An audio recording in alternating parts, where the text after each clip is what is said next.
খাদ্যাভ্যাস আমাদের জীবনে গুরুত্বপূর্ণ ভূমিকা পালন করে। সময় মতো খাবার খেলে পার্শ্ব প্রতিক্রিয়া কম হয়। বিশেষ করে যারা অন্ত্রের সমস্যায় ভুগেন তারা খাবারের পরের রুটিন নিয়ে সতর্ক থাকুন। এমন কোনো কাজ করবেন না যা হজম প্রক্রিয়াকে বাধা দেয়। কেউ কেউ দুপুরের খাবার পরেই ঘুমিয়ে যান, আবার ভারী নাস্তা করে জিমে যান। এসব বদ অভ্যাস হজমের সমস্যাগুলোকে বাড়িয়ে তুলতে পারে, পুষ্টির শোষণ ক্ষমতা কমিয়ে দিতে পারে। স্বাস্থ্য বিশেষজ্ঞরা খাওয়ার পরে রক্তে শর্করার ভারসাম্য বজায় রাখতে কয়েক ধাপ হাঁটার পরামর্শ দেন। এতে হজম শক্তি বৃদ্ধি পায়। গবেষণা অনুসারে 30 মিনিট হাঁটলে গ্লাইসেমিক প্রতিক্রিয়া উন্নত হয়।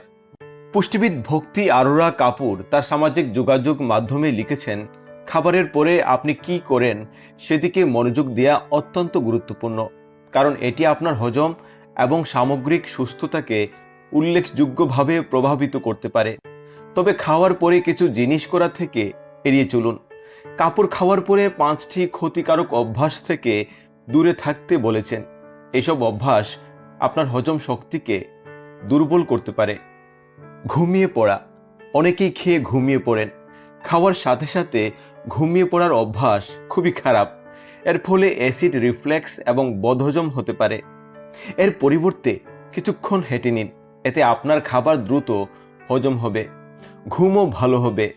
খাওয়ার পরেই জিমে যাওয়া থেকে বিরত থাকুন, এটি রক্ত প্রবাহে ব্যাঘাত ঘটায়।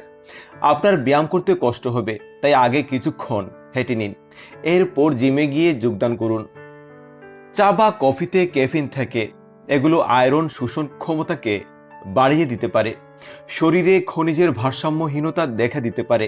খাবারের পরে পান করার অভ্যাস থাকলে গরম পানি বা ভেষজ চা বেছে নিন। খাওয়া শেষ হলে কিছু মানুষ ধূমপান নিয়ে ব্যস্ত হয়ে পড়ে। এটি কেবল আপনার ফুসফুসে ক্ষতি করবে না, বরং হজম প্রক্রিয়াতেও সমস্যা করবে। মোট কথা, খাওয়ার পরে ধূমপান করা আপনার স্বাস্থ্যের জন্য দ্বিগুণ ক্ষতিকর।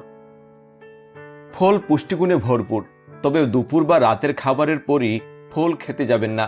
এতে পেট ফুলা ভাব অনুভব হতে পারে, এক ধরনের অস্বস্তির সৃষ্টি করতে পারে।